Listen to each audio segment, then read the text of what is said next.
সালটা 2005। যুক্তরাষ্ট্রের ফ্লোরিডা অঙ্গরাজ্যের পাম বিচে এক তরুণী গুরুতর একটা অভিযোগ নিয়ে পুলিশের কাছে আসে। এই অভিযোগের সূত্র ধরে তদন্তে নামতেই গোয়েন্দারা বুঝে যায় তারা এমন এক সত্যের মুখোমুখি হতে যাচ্ছেন যা কল্পনাকেও হার মানায়। তারা বুঝতে পারল তারা যা খুঁজছে তা আসলে কোনো সাধারণ অপরাধ নয়, বরং এর শিকড় ছড়িয়ে আছে দেশের সীমানা পেরিয়ে আন্তর্জাতিক অঙ্গনে। আর এই অপরাধের কেন্দ্রবিন্দুতে থাকা মানুষটার নাম হল জেফ্রি এপস্টিন। Jeffrey Epstein.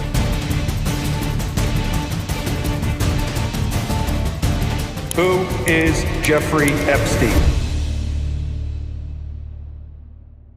যিনি ছিলেন এমন এক মানুষ যার আঙুলের ইশারায় পৃথিবীর প্রভাবশালী ব্যক্তিরা উঠা বসা করত, যার ব্যক্তিগত এক দ্বীপে নিয়মিত যাতায়াত ছিল প্রভাবশালী রাষ্ট্রপ্রধান থেকে শুরু করে রাজপরিবারের সদস্য ও খ্যাতনামা বিজ্ঞানীদেরও।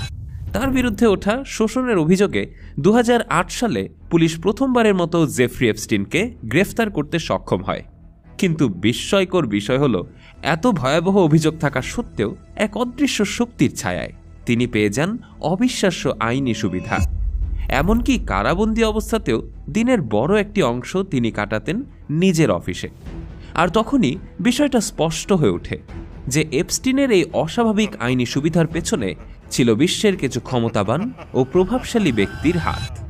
এরপর 2019 সালে যখন তাকে একই অভিযোগের ভিত্তিতে দ্বিতীয়বারের মতো গ্রেফতার করা হয়, তখন সবাই অনুমান করে নিয়েছিল এপস্টিন এবার সব রহস্য ফাঁস করে দেবেন।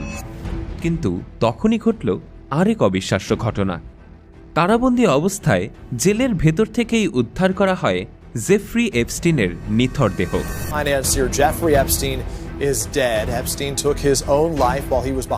জেল কর্তৃপক্ষ জানায় এটা আত্মহত্যা, কিন্তু সঙ্গে সঙ্গে এই প্রশ্ন উঠতে শুরু করে এপস্টিন কেন এমনটা করতে যাবে।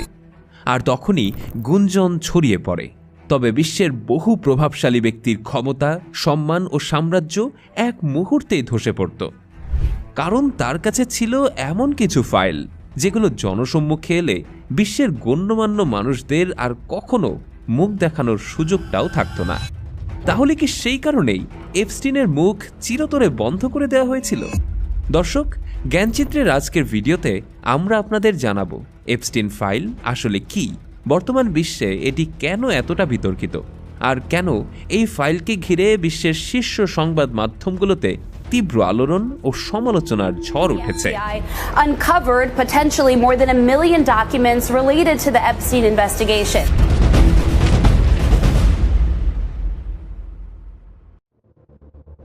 এপস্টিনের কর্মজীবনের শুরুটা হয়েছিল একজন সাধারণ গণিত শিক্ষক হিসেবে।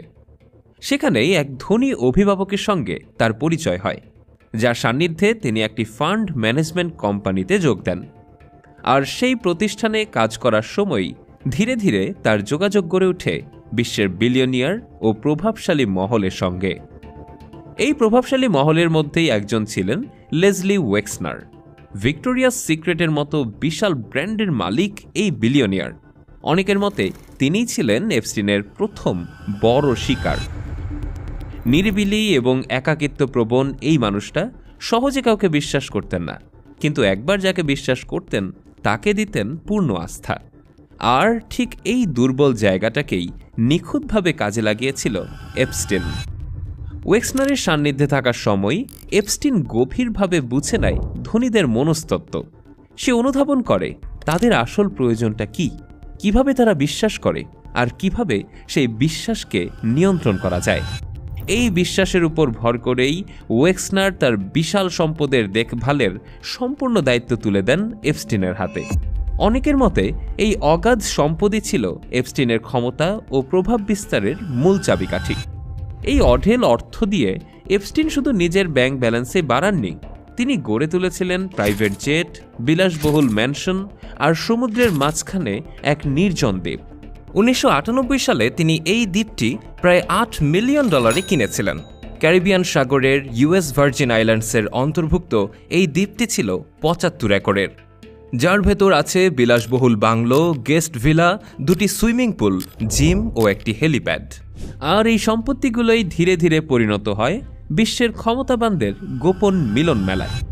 রাজনীতিবিদ থেকে শুরু করে বিজ্ঞানী, বিলিয়নিয়ার থেকে শুরু করে রাজ পরিবারের সদস্য সবারই নিয়মিত যাতায়াত ছিল এপস্টিনের সেই দ্বীপে।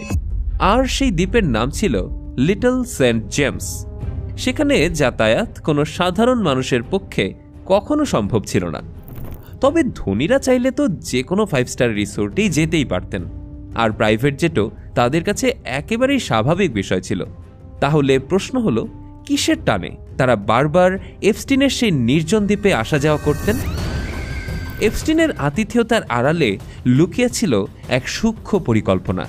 অভিযোগ রয়েছে দ্বীপের প্রতিটি ঘরে, প্রতিটি কোণায় লুকানো ছিল হাই ডেফিনিশন ক্যামেরা।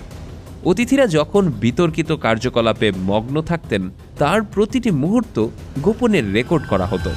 এই তথ্য ভবিষ্যতে তাদের সামাজিক ও রাজনৈতিক ক্যারিয়ার ধ্বংস করার জন্য যথেষ্ট ছিল। অর্থাৎ লিটল সেন্ট জেমস ছিল এক ধরনের ডেটা কারখানা, যেখানে বিলাসিতার প্রলোভন দেখিয়ে প্রভাবশালী মানুষদের দুর্বলতাকে বন্দী করা হতো। তবে জেফ্রি এপস্টিন একা একা এই বিশাল সাম্রাজ্য গড়ে তোলেননি। তার এই অন্ধকার নেটওয়ার্কের মূলে ছিলেন একজন নারী, যার নাম গিজলেন ম্যাক্সওয়েল, যিনি ছিলেন এপস্টিনের সবচেয়ে ঘনিষ্ঠ সহযোগী।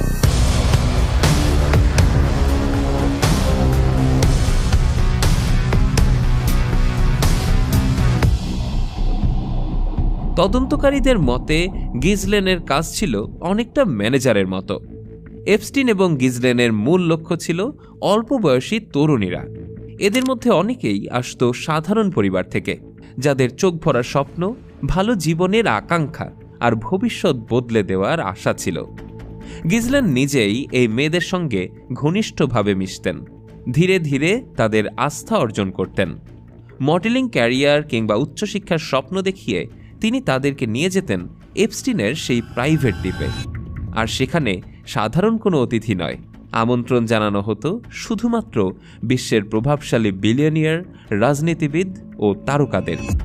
এপস্টিনের এই দ্বীপটি ছিল এমন এক নির্জন ও সুরক্ষিত স্থান, যেখানে ব্যক্তিগত আতিথেয়তা মানে ছিল সম্পূর্ণ গোপনীয়তা। সেখান থেকে কোনো খবর বাইরে বের হওয়া প্রায় অসম্ভব ছিল। আর ঠিক এই কারণেই বিশ্বের নামি দামি মানুষেরা বারবার ছুটে আসতেন এই দ্বীপে। কিন্তু এপস্টিন ভালোভাবেই জানতেন, টাকা দিয়ে হয়তো মানুষ কেনা যায়, কিন্তু গোপন তথ্য দিয়ে যে কাউকে আজীবন হাতের পুতুল বানানো সম্ভব। এ কারণে সে নির্জন দ্বীপে কি কি বিতর্কিত কর্মকাণ্ড হতো আর কারা সেখানে নিয়মিত যাতায়াত করত, সবকিছুই সযত্নে রেকর্ড করা হতো। প্রত্যেক মুহূর্তের ভিডিও, প্রত্যেক আচরণের ডকুমেন্টেশন, এটাই ছিল তার প্রকৃত ক্ষমতার উৎস। তবে এপস্টিন ধরা পড়ার পর আদালতের নির্দেশে সেই গোপন নথিগুলো উন্মোচনের চেষ্টা করা হয় এবং সেখানে এমন কিছু নাম উঠে আসে যা পুরো বিশ্বকে স্তম্ভিত করে দেয়। কিন্তু মনে রাখা জরুরি, নথিতে নাম থাকা মানেই সরাসরি অপরাধে যুক্ত থাকার প্রমাণ নয়। অনেক ক্ষেত্রে তারা শুধু এপস্টিনের পরিচিত বা ব্যবসায়িক সহযোগী ছিলেন। মনে করা হয় এই তালিকায় মার্কিন যুক্তরাষ্ট্রের প্রেসিডেন্ট ডোনাল্ড ট্রাম্প থেকে শুরু করে ব্রিটিশ রাজপরিবারের সদস্য প্রিন্স অ্যান্ড্রুর নামও উঠে এসেছে। নথিপত্র এবং ফ্লাইট রেকর্ড অনুযায়ী তারা বিভিন্ন সময়ে এপস্টিনের ব্যক্তিগত বিমানে ভ্রমণ করেছেন কিংবা তার আয়োজিত অনুষ্ঠানে উপস্থিত ছিলেন। রাজপরিবারের সদস্য হওয়ার কারণে প্রিন্স অ্যান্ড্রুর সংশ্লিষ্টতা নিয়ে আন্তর্জাতিক গণমাধ্যমে সবচেয়ে বেশি সমালোচনা হয়েছে, যা নিয়ে তিনি পরবর্তীতে প্রকাশ্য আইনি লড়াইয়েরও সম্মুখীন হন। এছাড়াও ধারণা করা হয় বিল গেটস এবং ইলন মাস্কের নামও এই আলোচনায় রয়েছে। বিভিন্ন সংবাদ মাধ্যমের রিপোর্ট অনুযায়ী বিল গেটস বিভিন্ন সময়ে এপস্টিনের সাথে দেখা করেছিলেন মূলত দাতব্য কাজের ফান্ড সংগ্রহের উদ্দেশ্যে, যদিও পরবর্তীতে গেটস নিজেই এই পরিচয়কে তার জীবনের একটি বড় ভুল হিসেবে স্বীকার করেছেন। এমনকি এই রহস্য নিয়ে একসময় মুখ খুলেছিলেন বিশ্বের অন্যতম প্রভাবশালী ব্যক্তি ইলন মাস্ক। ডোনাল্ড ট্রাম্পের সঙ্গে সংশ্লিষ্ট একটি পোস্টে তিনি প্রকাশ্যে এই প্রশ্ন তুলেছিলেন, ওয়্যার আর দি এপস্টিন ফাইলস, অর্থাৎ সেই গোপন ফাইলগুলো কোথায়? কিন্তু রহস্যজনকভাবে পোস্টটি করার কিছুক্ষণ পরেই ইলন মাস্ক নিজেই সেটি মুছে ফেলেন। আর এই ঘটনায় নতুন করে প্রশ্ন তোলে, এপস্টিন ফাইল আসলে কতটা ভয়ঙ্কর হতে পারে, যে ফাইল নিয়ে কথা বলার সাহস ইলন মাস্কের মতো প্রভাবশালী ব্যক্তিও হারিয়ে ফেলেছিলেন। তবে এই ফাইলগুলোতে শুধু ডোনাল্ড ট্রাম্প বা বিল গেটসের নামই নয়, তদন্তের নথি অনুযায়ী সেখানে উঠে এসেছে আরও বহু নাম, বিখ্যাত বিজ্ঞানী, প্রভাবশালী রাজনীতিবিদ এবং ক্ষমতাধর ব্যবসায়ী, যাদের অনেকেই আজ জনসাধারণের প্রশ্নের মুখে।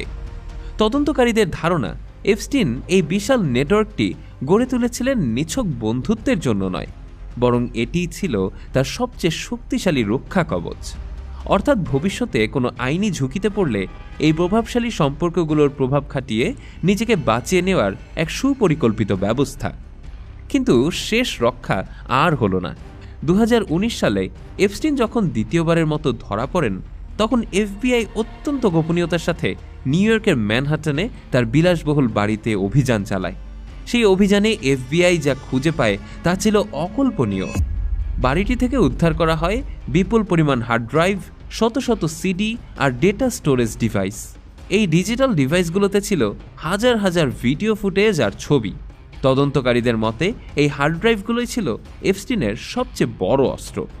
তবে যখনই মনে করা হচ্ছিল যে এবার সত্য ফাঁস হবে, ঠিক তখনই ঘটে যায় ইতিহাসের অন্যতম একটি ট্র্যাজেডি, যা আজও এক অমীমাংসিত রহস্য। 2019 সালের 10ই আগস্ট ম্যানহাটনের অত্যন্ত সুরক্ষিত মেট্রোপলিটন কারেকশন সেন্টার থেকে উদ্ধার করা হয় জেফ্রি এপস্টিনের নিথর দেহ। News from the Manhattan Correctional Center over the weekend regarding Jeffrey Epstein. সরকারি নথিতে ঘটনাটিকে আত্মহত্যা হিসেবে উল্লেখ করা হলেও ঠিক সে মুহূর্ত থেকেই শুরু হয় এক গভীর ধোঁয়াশা। সাধারণ মানুষ থেকে শুরু করে ফরেনজিক বিশেষজ্ঞরাও প্রশ্ন তোলেন, জেল কর্তৃপক্ষটা যেমনটা জানিয়েছে, ঘটনা কি আসলেই তেমন ছিল, নাকি এটা ছিল এক বিশাল সত্যকে চিরতরে আড়াল করার জন্য এক সুপরিকল্পিত নীল নকশা। কারণ সেই ঘটনাটিকে ঘিরে সবচেয়ে বড় রহস্য তৈরি হয় সিসিটিভি ফুটেজ নিয়ে। জেলের সেই নির্দিষ্ট করিডোরের ফুটেজ যখন খতিয়ে দেখা হয়, তখন দেখা যায় অত্যন্ত গুরুত্ব মুহূর্তের প্রায় 1 মিনিটের ফুটেজ রহস্যজনকভাবে গায়েব। জেল কর্তৃপক্ষের দাবি ছিল এটা একটি কারিগরি ত্রুটি, কিন্তু প্রশ্ন ওঠে, পুরো জেলের সব ক্যামেরা ঠিক থাকলেও ঠিক এপস্টিনের সেলের সামনের ক্যামেরাটাই কেন কিছুক্ষণের জন্য কাজ করা বন্ধ করে দিয়েছিল? এটা কি আসলেই কাকতালীয় নাকি নিছক ষড়যন্ত্র?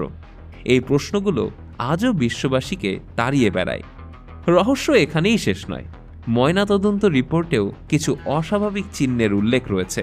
সেই রাতে সেলের সামনে দাঁড়িয়ে থাকা গার্ডদের আচরণও কিছুটা অস্বাভাবিক হিসেবেই রিপোর্ট করা হয় এবং পরবর্তীতে তাদের বিরুদ্ধে বিভিন্ন তদন্ত পরিচালিত হয়। আর এই সব তথ্য পুরো ঘটনাটিকে আরও জটিল করে তোলে। দর্শক, এপস্টিন যদি আজ বেঁচে থাকতেন, তাহলে হয়তো আদালতের কাঠগড়ায় দাঁড়িয়ে তিনি সমস্ত কিছু ফাঁস করে দিতেন। জেফ্রি এপস্টিন হয়তো এখন এই পৃথিবীতে নেই, কিন্তু তিনি রেখে গেছেন এমন কিছু ভয়ঙ্কর তথ্য যেগুলো এখন বিশ্বব্যাপী আলোচনার কেন্দ্রবিন্দুতে পরিণত হয়েছে। আর এই অজস্র গোপন তথ্যের ভাণ্ডারই আজ ইতিহাসে পরিচিত হয়ে আছে এপস্টিন ফাইলস নামে। মার্কিন যুক্তরাষ্ট্রের রাজনৈতিক অঙ্গনে এই ফাইলগুলো ছিল একটি ট্রাম্প কার্ড। ডোনাল্ড ট্রাম্প তার নির্বাচনী প্রচারণার সময় প্রতিশ্রুতি দিয়েছিলেন যে তিনি ক্ষমতা এলে এই গোপন ফাইলগুলো তিনি জনসম্মুখে আনবেন। Would you declassify the Epstein files? Yeah, I would. কিন্তু নির্বাচনে জেতার পর তিনি আর সে কথা রাখেননি। তবে জনগণের দীর্ঘদিনের দাবি এবং বিচার বিভাগীয় চাপে শেষ পর্যন্ত এই নথির কিছু অংশ জনসম্মুখে আসতে শুরু করে। কয়েক দফায় প্রকাশিত এই ফাইলগুলোতে অসংখ্য প্রভাবশালী ব্যক্তির নাম উঠে আসলেও একটা বড় অংশ রয়ে গেছে লোকচক্ষুর অন্তরালে। উদ্ধার করা সেই হাজার হাজার ছবি এবং কয়েকশো ঘন্টার ভিডিও ফুটেজ এখনও প্রকাশ করা হয়নি। কর্তৃপক্ষের দাবি, এই তথ্যগুলো অত্যন্ত সংবেদনশীল এবং এতে এমন অনেক ব্যক্তির ব্যক্তিগত গোপনীয়তা জড়িত যারা সরাসরি কোনো অপরাধের সাথে যুক্ত নন। তদন্তকারীদের হাতে আজও এমন সব তথ্য রয়েছে যা হয়তো কোনোদিন সাধারণ মানুষের সামনেই আসবে না। তবে যতটুকু সত্য অংশ সামনে এসেছে তাই পৃথিবীকে কাঁপিয়ে দেওয়ার জন্য যথেষ্ট ছিল। কিন্তু পর্দার আড়ালে রয়ে যাওয়া বাকি অংশটুকু কি কোনোদিনও আলো দেখবে, নাকি এটি ক্ষমতার অলিগলিতে চিরদিনের জন্য হারিয়ে যাবে? আজকের মতো এখানেই বিদায় নিচ্ছি। ভিডিওটি ভালো লেগে থাকলে লাইক করতে ভুলবেন না। সেই সাথে এমনই অজানা ও ইন্টারেস্টিং সব ভিডিও পেতে সাবস্ক্রাইব করে জ্ঞানচিত্রের সাথেই থাকুন। ধন্যবাদ।